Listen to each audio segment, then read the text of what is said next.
Ya, mulai. Oke. Selamat pagi Bapak Ibu.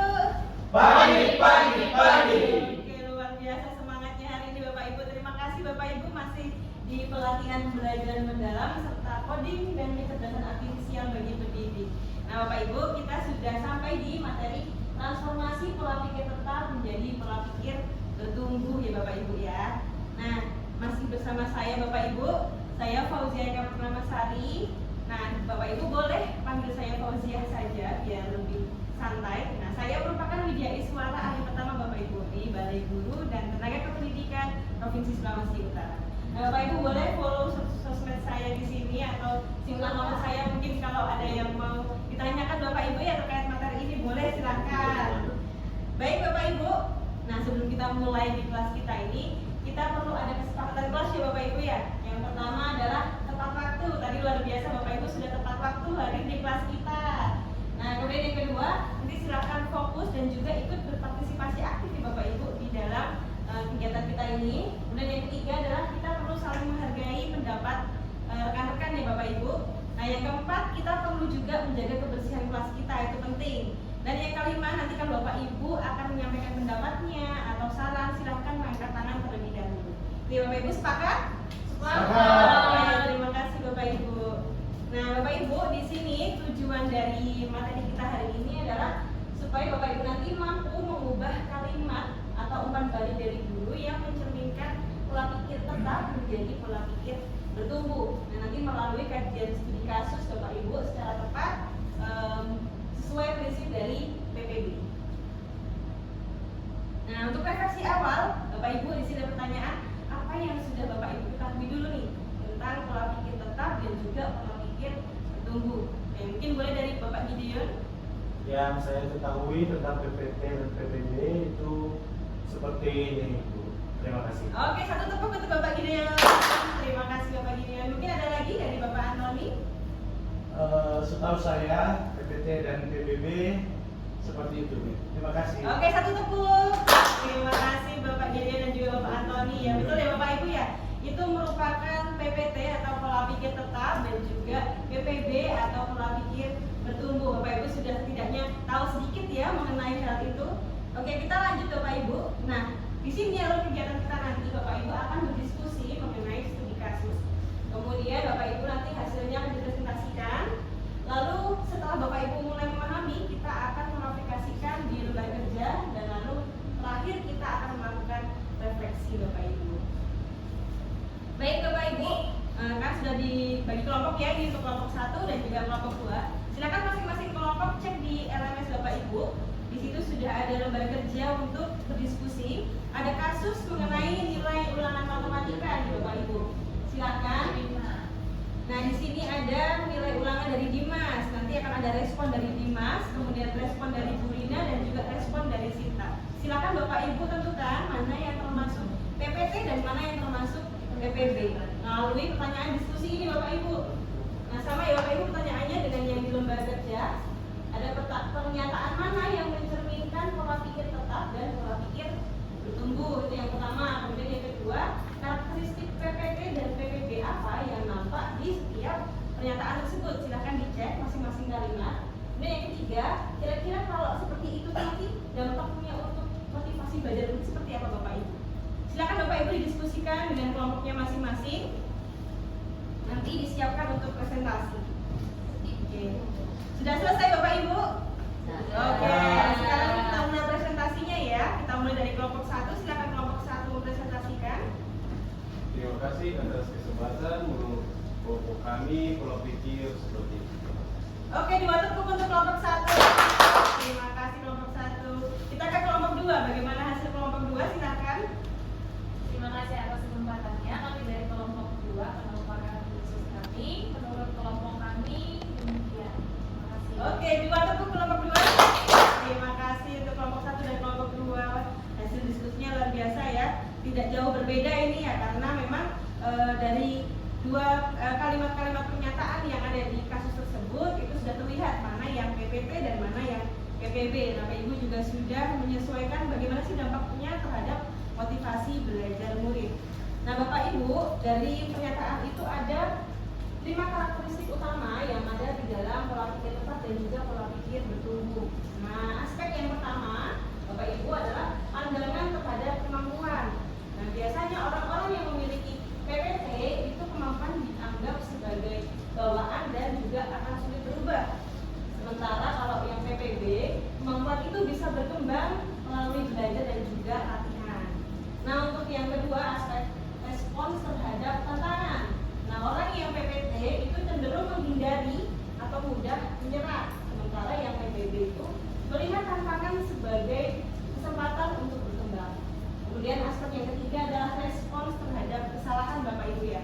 Nah, orang yang punya PPT itu kesalahannya itu akan dianggap sebagai bukti bahwa saya tidak mampu begitu.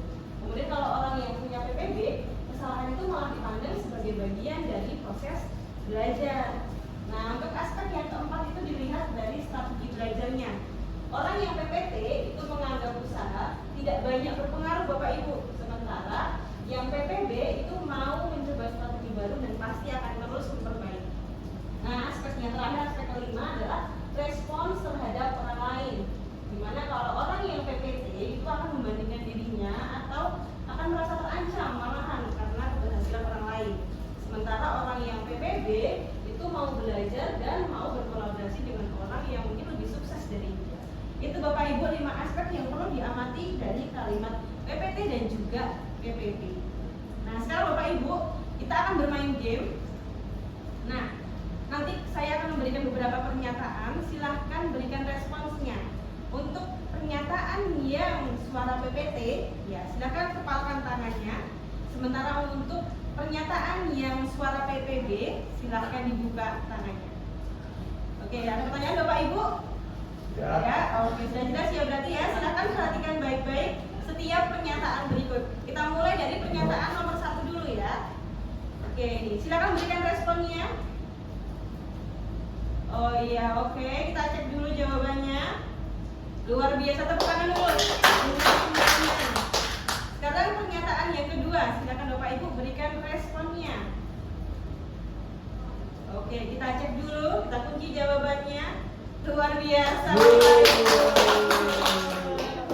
Lanjut ya Bapak Ibu, kita ke pernyataan yang ketiga, silakan responsnya. Oke, luar biasa jawabannya. Nah, terakhir nih, pernyataan yang keempat, kira-kira PPT atau PPB? Berikan responsnya Bapak Ibu. Oke, kita cek semuanya.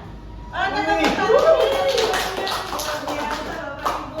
Bapak Ibu sudah mulai paham berarti ini ya, yang namanya PPB itu kalimatnya seperti apa, yang PPT itu kalimatnya seperti apa. Oke, biar kita bisa lebih memahami lagi, kita coba mentransformasikan dari kalimat PPT ke kalimat PPB. Silakan Bapak Ibu buka LMS-nya lagi, ada lembar kerja diskusi kelompok. Silakan Bapak Ibu unduh dulu. Nah, di situ Bapak Ibu akan diminta untuk menceritakan pengalaman dan menuliskan kejadiannya. Kemudian Bapak Ibu perlu respons, kira-kira kalau guru memberikan respon PPT seperti apa dan PPB seperti apa. Nah, kemudian nanti silakan diubah suara PPT menjadi suara PPB-nya. Nah, kemudian tentukan aksi apa kira-kira yang sesuai dengan PPB itu sendiri. Di situ bentuknya kolom ya Bapak Ibu ya, tabel. Nah, silakan dituliskan dulu, silakan didiskusikan dengan kelompoknya masing-masing. Nanti dipresentasikan lagi ya Bapak Ibu ya. Sudah selesai Bapak Ibu? Sudah. Nah, oke, sudah. Karena tadi sudah dari kelompok 1, sekarang kita kelompok 2 dulu aja. Silakan kelompok 2 yang presentasi. Baik, kami dari kelompok 2 mungkin seperti itu. Oke, 2 tepuk untuk kelompok 2. Terima kasih kelompok 2. Kita ke kelompok 1 dulu ya, hasilnya seperti apa. Silakan kelompok 1.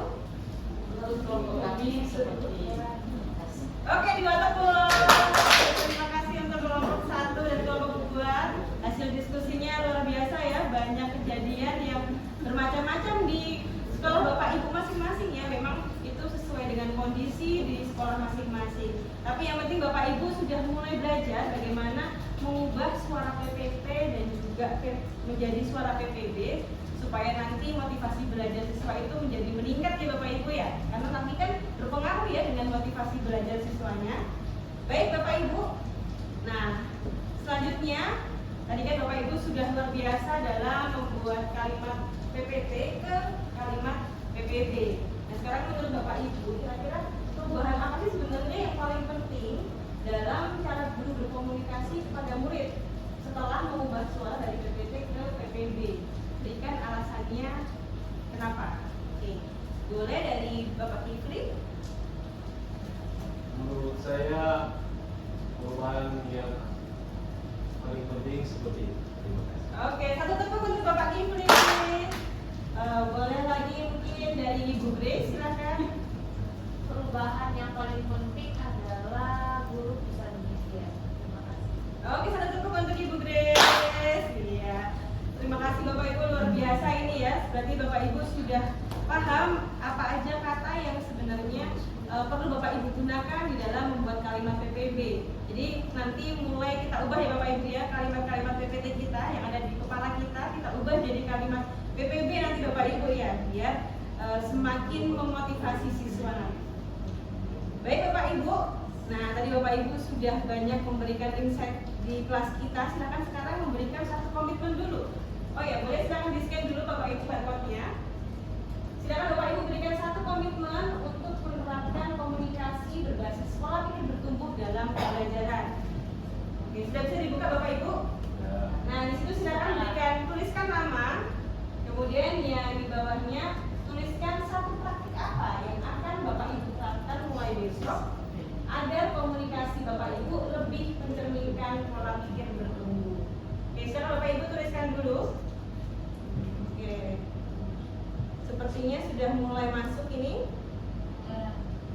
Nah ini Bapak Ibu, wah sudah muncul ini. Banyak sekali komitmennya dan beragam ya Bapak Ibu. Ada yang berkomitmen akan memberikan umpan balik konstruktif yang spesifik dan membantu siswa menemukan cara memperbaiki kesalahan. Luar biasa. Kemudian ada yang berkomitmen untuk menggunakan kata belum ya, daripada kita ubah ya Bapak Ibu ya dari kata tidak menjadi kata belum. Kemudian ada yang berkomitmen untuk menciptakan suasana kelas yang aman ya, itu merupakan salah satu bentuk PPB juga Bapak Ibu ya. Ada juga yang berkomitmen akan fokus memberikan pujian pada proses ya. Biasanya kan kita hanya memberikan pujian pada hasil, sekarang kita mulai berikan pujian kepada proses ya Bapak Ibu ya, walaupun nanti hasilnya memang belum sesuai gitu. Ada juga yang berkomitmen akan memvariasikan strategi pembelajaran. Nah, itu juga termasuk bentuk PPB dari Bapak Ibu. Kemudian ada juga yang berkomitmen untuk tidak memberikan label. Iya betul Bapak Ibu ya. Sekarang itu kalau mau ke PPB kita tidak diperkenankan untuk memberikan label. Oh ini anak pintar. Oh ini anak yang tidak berbakat seperti itu ya Bapak Ibu. Oke Bapak Ibu, terima kasih banyak. Ini sesi kita hari ini sudah selesai untuk materi transformasi dari PPT ke PPB. Banyak sekali Bapak Ibu ya. Kalimat atau kejadian yang mungkin di sekolah Bapak Ibu bisa ubah yang awalnya PPT menjadi PPB. Sesuai dengan komitmen Bapak Ibu, harapannya nanti kembali ke sekolah Bapak Ibu mulai berproses nih mengubah PPT menjadi PPB. Oh ya Bapak Ibu, jangan lupa nanti setelah sesi ini silakan dicek LMS-nya, nanti ada evaluasi.